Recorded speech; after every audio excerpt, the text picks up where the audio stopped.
सूर्यवंशी यांचा मृत्यू झालाय असं रिपोर्टमधनं माहिती मिळते। परंतु गेल्या हिवाळी अधिवेशनामध्ये नागपूरमध्ये ते झालं, त्याच्यामध्ये मुख्यमंत्र्यांनी सभागृहाच्या पटलावरती एक वेगळीच माहिती समोर आणलेली होती।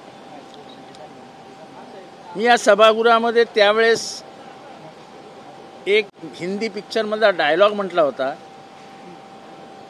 क्या गरीबों की जान जान नहीं होती। महाराष्ट्रात हे सत्य व्हायला लागले की खास करून दलित आदिवासी यांच्या जीवनाला काहीही किंमत नाही। संतोष सूर्यवंशी, सोमनाथ सूर्यवंशी जातीने मला त्याची जात काढायची नाही, पण शोषित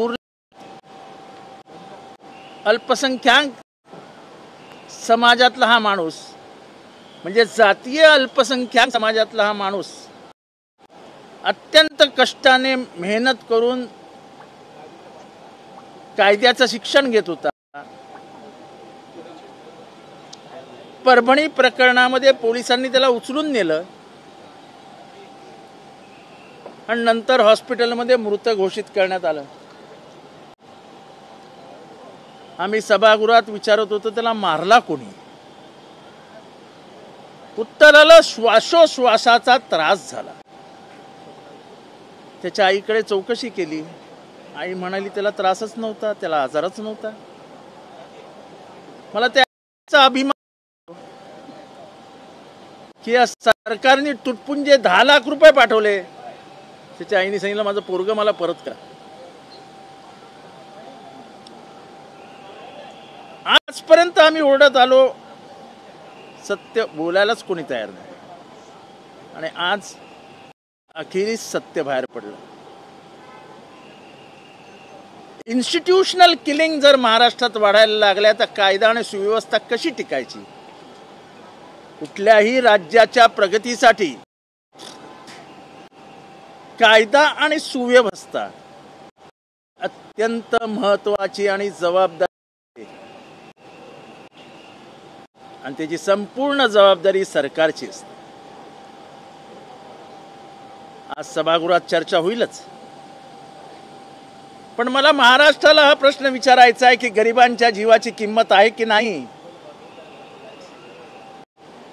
त्यांना कोठडीत बंद करून मारला त्या सोमनाथला। त्याची आई एकटी बिचारी भांडी घासते, तिला खायला प्यायला काहीही नाही, तिच्या आजूबाजूला समर्थनार्थ कोणी उभं राहिलं नाही। समाजावर काही लढाया लढल्या नाहीत, पण म्हणून काय न्याय मिळणार नाही? मला वाटतं सोमनाथ सूर्यवंशीला न्याय द्यावा लागेल। आम्ही अपुरे पडतो, आम्ही कमी पडतो, ते मान्य करतो मी, पण अशा जर हत्या गोरगरिबांच्या, दलितांच्या, मागासवर्गीयांच्या जेलमध्ये कोंडून व्हायला लागल्या तर बाबासाहेबांचं संविधान काय कामाचं?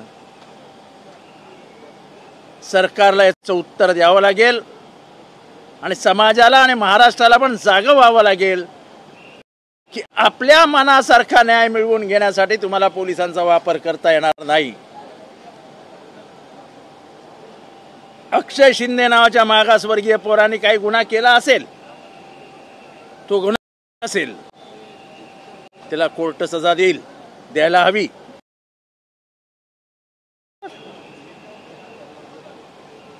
त्याला गाडीत 4 गोळ्या मारून ठार मारून टाकणार? कोर्ट सांगते FIR करा,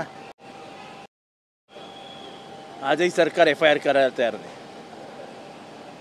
अशी जर व्यवस्था असेल तर महाराष्ट्र कुठे चाललाय हा प्रश्न विचारावा लागेल।